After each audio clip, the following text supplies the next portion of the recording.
Hurling on Off the Ball. With Board Gosh Energy. Hurling. It's anyone's game. All right, Anthony Nash, good afternoon to you. How are you? Hi, Ger. How are you getting on? Yeah, very good. How excited are you about this game, or how worried are you? Is that a better question? Yeah, it's going to be... I think every time we've come on to, we've spoken about how exciting Munster Hurling is and how every weekend has had something to come out of it, but this is a big one. This is going to be a huge weekend, like when you see one of the top teams in the country are going to be knocked out. You've been writing this week about how tradition and all that kind of stuff that comes with the red jersey exists, right? It's a real thing, and how it can go either way for teams. They can either be emboldened by the magic of it, or they can be somewhat intimidated by the fact that they're unworthy successors if they fail. How do you deal with that as a player when you're in the middle of it? Yeah, I suppose when I first went in, like I joined the last All-Ireland winning panel. I know I joked with you before that I think I was the curse because since I went in there, we never won one. But it was always kind of the standards, that they held as a team. And then when you're looking back over the history of Cork hurling, you're looking at the importance of, the number of All-Irelands that are there and everything like that. And obviously it's been a long time, like 2005 being the last one, since Cork has won one. But what I was kind of trying to get across was every day you go out as a Cork player, you still feel you have a chance no matter what. And I'm sure other counties are the same, and people are probably looking to outside saying he's a cocky, whatever, so and so. But it was just even in 16 when we had a terrible year. I felt halfway through the year that we still had an okay chance. I just felt there might have been a performance in there. There's definitely the kind of the weight of pressure of, especially for the last few teams, including the ones I was on, that we wanted to get over that line and bridge that gap. And it's getting longer and longer and longer. But on Sunday, it's basically a Munster final in its own. And I think that, history and all that might go out the window, but hopefully the fact that the Cork players are playing for Cork, that, they'll get that extra percentage or two from it. When you're thinking about the game and the matchups and the styles and the clash of styles and what we've seen over the last couple of years, we'll talk about the thing that makes you scared of what might happen at the weekend or whatever the negative is, but what gives you some hope and positivity about, when you're thinking about it, actually, you know what, there's a window, there's a chink of light there for us? Yeah, look, we're not going to, we're not going to get away from the fact that Limerick are going to be obviously still favourites, in their home pitch. But the one thing Cork do have is their ability to score goals. They've gotten goals when needed. And even I know against Tipperary, they got 4 goals to get a draw, which obviously isn't an ideal stat. You'd like to be getting 4 goals and winning games. But the ability to get goals and the pace. And for me, the last day against Clare, I thought, Damien Cahalane down here gets an awful doing, from the crowd, about his performances and stuff like that, which is completely unheard of and wrong. I thought the full back line the last day was exceptional. I thought Sean coming back in was huge and marked a great player in Mark Rogers. Damien had a great game at full back and Niall O'Leary. So you're going down to Limerick where they're potent of Seamus Flanagan, Aaron Gillan, in either case, you're Cathal O'Neill. You're going down, you're hoping that these 3 lads will stand up and keep them to that, So pace is always there. Pace is with Cork goal getting, and I think that the fact that the boys in the full back line seem to be a little bit, in a good groove, and Sean coming back is huge. So, there's a chink of light. There has to be a chink of light. And the final thing is Pat has them playing with kind of an intensity. Brian Roach epitomises it for me. Even when Brian isn't in the game, he's still trying hard. He's chasing every tackle and he's trying to hit. And that's all the Cork support want to see. Pardon me, the point about pace, Owen Callaghan's writing today about it's actually only really valuable if you're running onto and into space, if you're chasing the opposition when they have the ball and go back towards your own goal, it's great and everything, but it's recovery speed and maybe the game's already lost at that point. So are Cork better at the moment at creating the type of space that they need to? Is that why the goals are coming? Yeah, I think so. Scoring 4 goals against Tipperary was a huge thing, and even getting, the goals last, one was a break from a penalty and everything like that, but they created the opportunity, Shane running onto it to get fouled for the penalty. I think they're starting to find a balance. Look, I think Pat has made huge improvements here.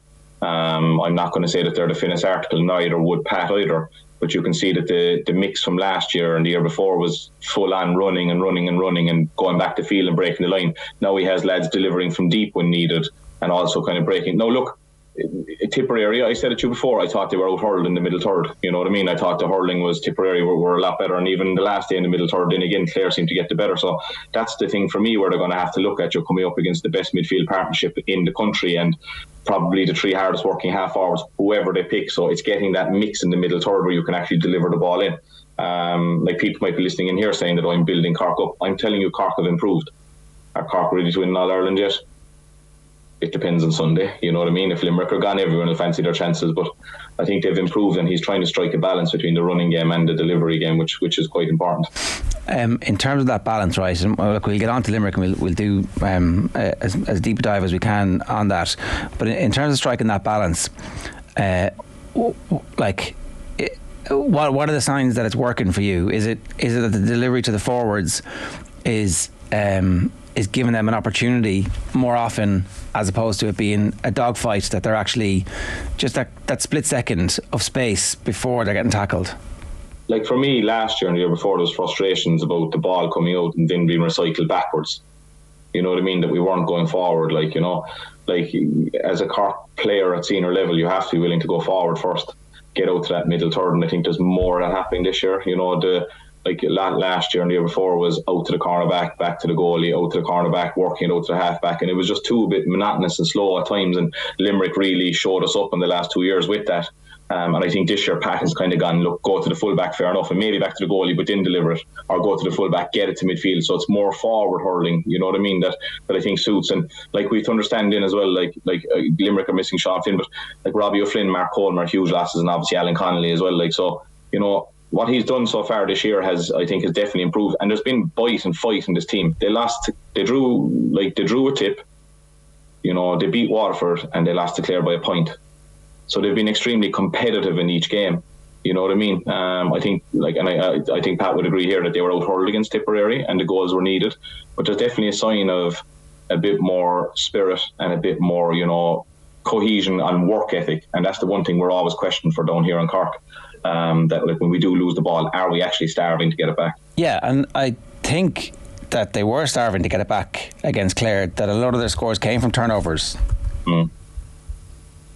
Yeah, listen, like the one thing about me, that like Clare and Limerick are going to be different, right? Clare backs follow a bit more than Limerick. John Conlon sat back obviously as well. You're going up against a team now the next day where they're half back line and sit back. So you're going to say to me, what's the challenges? Well, against Clare they met in the middle third and they worked very well, and it took about a 15-20 minute spell from Tony Kelly to get Clare back into the game and ahead of him, you know, which was a slight disappointment on my behalf, because when you're beating Clare and Tony isn't going well, you keep making sure that Tony isn't going well, because when he cocks up, it's like the whole Clare crowd like lift from their toes, you know.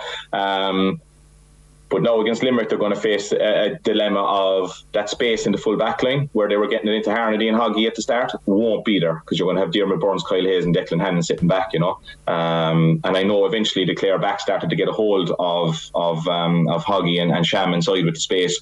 But like we were able to deliver the ball with a better mixture last week against Clare. And again, they just, you know, the one thing about Clare and Ennis, you know, you're down there for a battle, and I thought Cork brought that for the most part. Yeah, and so I'm referring here to some stats that have come through from Sean Flynn, who has written before for the Examiner and has been part of the Tipperary backroom team, and I shared them with you, but he was saying that actually the work rate from this team is fairly evident, and you can see that in the scores that they're getting off turnovers. Like, look, this was going back to 2012 when Jimmy came in, and he said, when we worked hard, we were one of the best teams in the country. When we didn't, we were very mediocre. And I think that message can be carried through to nearly every county, but especially Cork. Like, the talent has always been there, you know what I mean? The talent has been there, but sometimes we felt that it was probably poked at us from the outside, that the ball was coming out too easy from opposition. We get to midfield, we wouldn't put in the tackle, we wouldn't hunt back, and next thing all of a sudden you can have all the talent in the world, but if you don't have the ball in your hand, you look like a fool. And you need a plan as well, as the other side of that, is that if everybody's off doing their own individual bit of work as opposed to a collective plan to press when, because we see it in soccer, one player presses and he looks great and everybody thinks, oh, he's trying his eye strings out, but actually that wasn't the plan, and now all of a sudden the ball is past him and there's overloads all over the pitch. And it definitely, a lot of us were watching the game with very untrained eyes going, oh, corner forward X, he's really putting a shift in, but actually he did the wrong thing. Like, for me, right, I was saying this before about coaching, is that you can have the hardest working player in the world, but if he's not in the right place, he's no use to you. Like, he can run 12k. You can come in, you could hand me a GPS after running 15k in a game, but you mightn't be after influencing it at all. But it's, if you're positioned in the right place and if you are working as a unit and a team, well, then you could run 8k and be far more influential. You know, like, you can have headless chickens running around the field with a GPS on, and all of a sudden their stats are through the roof. But it's, are you influencing the play in the correct way? Are you in the right place where you're stopping the opposition from delivering it? And it's not too technical either. It's like making sure that your half forwards are in the right place, that when the ball breaks down. Like in 17, we had a thing, right, with Dan Carney and Luke Meade, where if a ball ever came into me as a goalkeeper, their position was to come to the wing on the 65. So I knew straight away that if a short option wasn't on, Dan Carney and Luke Meade were both breaking their arses to get to that place if they were able. So a long ball, and next thing, all of a sudden, I knew where they were, and we were as a unit. You know what I mean? So they would make a 20-yard burst to come and get there. So even subconsciously, I'd look up either wing and see one or two of them. And I guarantee there's a few times where I just hit it out there and hope they were there. And it's like, you know, it's like rugby, right? When a fella goes in with a crash ball and he's expecting to pop it, but he knows his teammate has to be there. You know, and for hurling, it's all grand in me saying the 6 forwards work hard, but if the 6 forwards aren't in the right position to work hard, well, then their work isn't effective. Well, yeah, so that's it. The pop pass that goes to nobody, everybody thinks you're a clown, what are you doing? You're throwing the ball to nobody, but, like, you know, that was 100% exactly what the job was. On that, right, when you were hitting that, is that when the ball drops short, or is that from puck outs and quick puck outs? No, open play. Right. Open play. If the defence, if the ball came through an open play, like, and cornerback got it to me and either gave it back to me, or a ball came through and stuff like that we knew if we were under pressure, if I was coming out the wing, I had just, they tried their best to be there, you know what I mean? Like, and it's not too hard. It was simple enough, like, that they sprung either wing, you know, and it was just an out ball. In worst case scenario, if they weren't there, someone else got there. Like, you know, we were just trying to make sure that we had an option. No, look, it probably happened, twice a game, 3 times a game, maybe, you know what I mean? Like, but still, it was just very important, and like, the 2 lads were very willing to do that. But what it also did, right, was it gave us an option that I could go to the wing back, and then those 2 lads were still there, you know, and we're still defensive. You know, you have 2 wing forwards back on your own 65 to link the play out. So like we always look at, and I think, you know, you look at stats there, especially in club teams maybe that are just a little bit untrained in stats. Like, I could bombard a club player with stats. Last year in So Liberties, I could have gotten them 1,000 stats, but what's the point? Your stats have to be based on your game plan, and then your game plan has to be based on your players. You know what I mean? So it's like, it's not, you know, it's not just, right, you run 15k now, Ger, and off you go. Like, what did you do with the 15k? Yeah, well, it's like a tackle stat as well. Sometimes if you're tackling individually, you can rack up massive stats, but again, they flick the ball around you. Can I ask you, we talked last week about Rhys Shelley and his puck outs and his accuracy from them, and Sean Flynn did want me to ask you about what you think about the risk reward of hitting long puck outs to one out runners. He says he often found Cork like to hit one out runners, but if you won that ball against them, they were slightly open to being attacked. So it is high risk, high reward, but also if you get turned over, then all of a sudden maybe the ball's over your head before you're even back to your own goal. 100%. So in 17 we went a bit with that. We went with that just to get it on green grass. Like, so Conor Lahan would spring, especially against Tipperary the first day, he'd spring to the wing and I'd try and go there, and like, it's very hard to have a break in front and behind because the puck was moving so low and fast that it, you know, you're, as you say, the centre back might come in behind it and it's 2-on-1, so your accuracy has to be, you know, incredible, and your timing a run that we would have practiced at it. Like, I would have been on the field for an hour and a half for training and guys coming out and I'm just getting used to their runs. And like, I had a thing where Bill Cooper, I knew when he was just about to make his run, I was pinging the ball and I knew where he wanted it and he knew where I was going to be. It was almost that structured, like, but it was down to me then to practice my puck outs where exactly when he pushed. So what he used to do was walk away from me, and as soon as I see his hand push the wing back, I strike the ball because he's coming. You know what I mean? And I knew which angle he was coming to, so it was going 1-on-1, but we had the advantage of it, a 3-yard advantage where my puck would have to be timed and had to be accurate. And many a time it wasn't. Like, don't get me wrong. I'm not. How do you see it? Like, so there's there's 18 bodies sometimes between you and him. Like, are you, you know, pretending not to look? It's all in the fake. Yeah, so like I'm left-sided, so I would have walked across the goal and kind of be looking over my right shoulder, like, as the ball is coming, and you're scanning your eyes, like, rather than your head, like, you know. So if I'm turning my head, you can clearly see where I'm going. I'm walking across the goals and running through a puck out, you can clearly see where I'm striking it. So we produced a puck out thing there with Sean O'Donnell where I just tried a 2-step puck out rather than a run-up puck out. And a lot of goalkeepers do it now. Like, you know, I suppose the talk of slitters, and I hear a rumour today that they're trying to bring in hurleys of a certain size, and Jesus Christ. Anyway, but like, for me, it was just like, you know, it was the 2-step didn't allow the opposition. I spoke before that Brendan Maher made me think about it because the way he read my body. So I used to walk across the goal and my eyes would be inside the helmet looking this way maybe, but I knew the way Bill was walking away that he was probably going to be my number one option. And the reason I would go there is if the pocket of space was there. If the pocket of space wasn't there, then I couldn't do it. Okay. Can you manipulate that pocket of space? Like, is that that's the other thing? So he'd walk away and then like the midfielder, but it would just he'd tell the midfielder to go somewhere, like, you know, and then he would, with the space, then like, you know, I knew that there was that pocket there and it was up to him to get there. Like, it wasn't just me. It was up to me to get it in a delivery zone. Didn't have to be into his hand, it could be at his feet. But he had to get that run timed well as well. And we would have practiced that over and over before training and after training and in between, you know what I mean? So it was just a kind of an idea between me and him. And it's like, I suppose you see quarterbacks and wide receivers, you know, kind of practicing. And obviously we don't have that time nor the professionalism to do so, but it was something that we would have worked a lot on, you know. But basically, going back to the point, Sean, right? So the risk versus reward thing, right? When Bill caught that ball, he was 1-on-1 in 30-40 yards of space, right? When he lost it, potentially you were 2-on-1, and we would have asked the inside forward to come out behind and try and make the defender be in a kind of a position where he's under pressure. So what Limerick then, I felt, have done over the years, have gone with two runners. So they would have gone with two, one in behind and one in forward. So Tom Morrissey, Gerard Hegarty and stuff like that would have made a double run together, and obviously Graham Mulcahy would have come up behind. So for Sunday, if you're asking about Cork going to risk and reward, a 1-on-1 with Kyle Hayes in the air, a 1-on-1 with Dermot Burns in the air, and a 1-on-1 with Declan Hannon isn't ideal altogether. But we tried to move people. We tried to move them, you know? Yeah. And if you move them, then like at least the ball is bouncing along the ground, you know? You kind of have no choice though at some point, right? You're going to have to beat Limerick's best players at not at their own game, having moved them a little bit, but at some point somebody's going to have to do something better than they've ever done before. Yeah. They're the best structured team for puckouts, and that's why I was saying it was a risk for Tipperary to throw Rhys Shelley in at that game. Like, and look, he's a very good goalkeeper and obviously did very well, but like, they allow you the middle third if you're willing to take it, but if you're not, they're going to turn you over. Like, and I faced that in the Piercing as well. I said that to you before, but Will O'Donoghue, he was playing in the middle third for the Piercing, and in Limerick, like, we're the same. So they set up in a zonal thing where they say, right, try and get it over me, and then they preempt where you're going, and they just hit the brakes. Like, you know, they'll have 4 or 5 bodies at the brakes before you know where you are. So that puckout just has to be. Like in 2019, when we beat them down, I think it was 2019 in the first round, we just sent Aidan Walsh as the 15-year-old, the third man, and told him hit.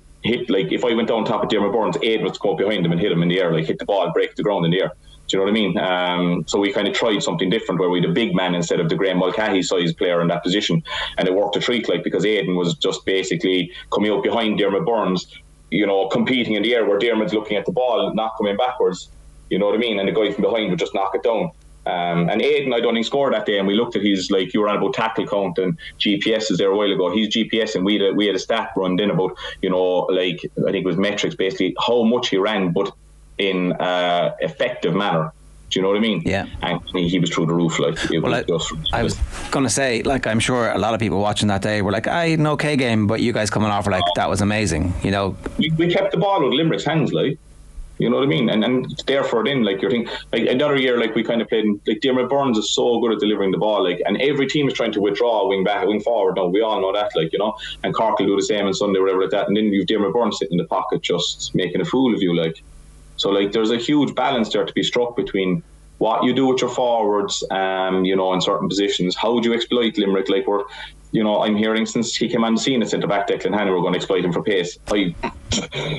You know what I mean? Like, it's like the king in chess. Like, he is so well surrounded, right? Over 10 yards, he mightn't be the fastest, but his head is so fast, his hands are so fast that, and he's got a protective zone around him that, like, you know, so, like, they don't allow you.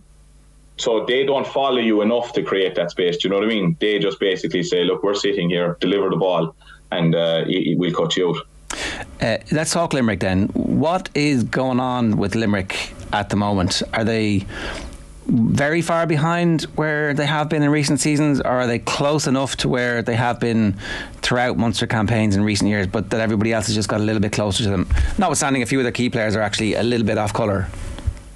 Yeah, I think you're after summing it up there. Like, look, so the thing for me here is that every day they go out, every team is planning it. Like, the last day, Liam Cahill started his Warriors, his Bonner Mahers to just go and empty the tank for 50 minutes and then, you know, keep Limerick at bay or whatever like that, and then spring the finishers or whatever like that.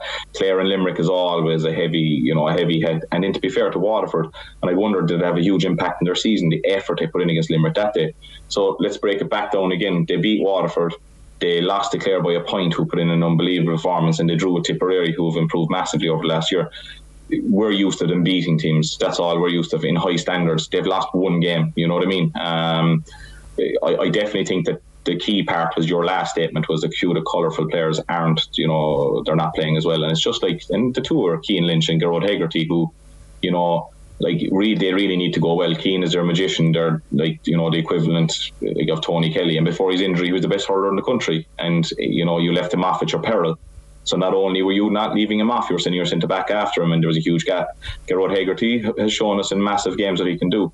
But then I said in the piece then as well, they're one game away from scaring the shit out of the country again. They could come up on Sunday and absolutely, and again, the statement of class is permanent and form is temporary kind of a thing is for Cork's sake, I hope form might be a little bit longer, and from a Limerick perspective, they're hoping that these boys just say, you know what, let's drop the shackles, let's get back to basics, let's go again. But for me, John has to strike a balance with the teams, Ger, as well, because he's got a lot of very, very good players, and finding that perfect six up front, is going to be key for Sunday.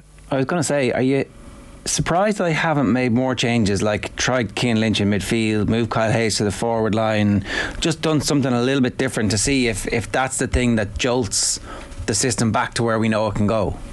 Well, I think it's easy for me because I'm not down in the Limerick camp, but Kyle Hayes, the centre forward, for me is just unbelievable, a colossal man. But then Sean Finn's injury probably took that away, because they would have brought in Mike Casey, put Dan Morrissey out, and then Kyle Hayes up.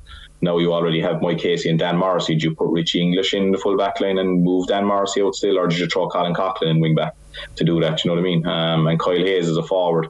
I came up against him in county and club, and Jesus Christ, he's just a man mountain. And when he decides to run at you, which he's an unbelievable wing back as well. There's no doubting that. But I just think when you have an attacking threat with his size and speed, I think it's just if I was to pick him in the morning, I'd try my best to get him up there. That was the one that I always kind of stood out to me. Cian Lynch in midfield in, but then Will O'Donoghue and Darragh O'Donovan have, they actually hurled very well the last in as well. So, where do you put one of them? Do you try and drop Darragh O'Donovan back? I know he's played centre back for Doom before, I think, but stick one of them in the half back line, move Kyle Hayes up.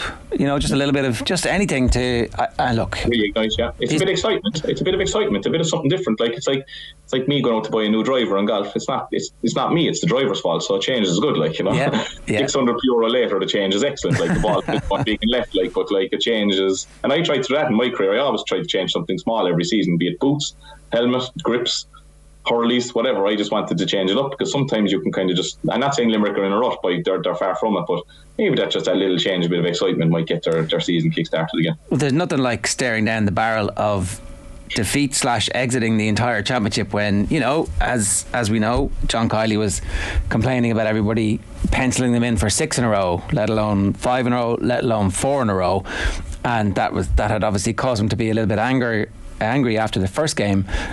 So they're going to feel alive. The place is going to be full. It's going to be, I think it's still going to be the same weather it is today.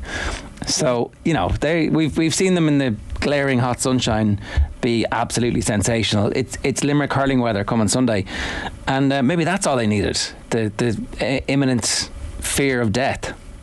Yeah, I thought the 3-week gap was going to serve them well. I know it did. Look, see, the thing for us is how good are Tipperary, you know what I mean? And I first time for Liam Cahill as a manager. He's proven in Waterford the first season he went down how well he did, and I know he did last year's issues and stuff like that, but the Tip supporters love him, the Tip players love him. So, the 3-week gap might have served Limerick well enough to get him a draw, but Limerick and all Ireland finals aren't bad. They're not bad at all. When it comes to the big game, they haven't a bad record there. So again, as a Cork person, you might fear it a little bit. Plus, you're in the Gaelic grounds with a full house of Limerick supporters. So, look, if someone was asking me to go with €1,000 down to the local bookies and put on money, I think many a fella would go with Limerick. Yeah. There's no point saying otherwise. There is that glimmer of hope with Cork as well, with the way they've improved, and Limerick probably are stuttering along a little bit, but I think a Gaelic grounds on a Sunday and a hot summer's day with a crowd behind them is going to take an unbelievable Cork performance, and maybe Limerick to step off the gas a tiny bit for a Cork win. All right, Anthony, we'll leave it there this week. Thanks a million for joining us. Cheers. That's Anthony Nash giving us his thoughts this week. A reminder, hurling, it's anyone's game. Off the Ball has teamed up with Senior Hurling Championship sponsors Bord Gáis Energy to uncover stories highlighting the positive impact that hurling has had on people's lives. For full competition details on how to enter, please visit bordgaishenergy.ie/home/BGE Hurling on Off the Ball with Bord Gáis Energy. Hurling, it's anyone's game.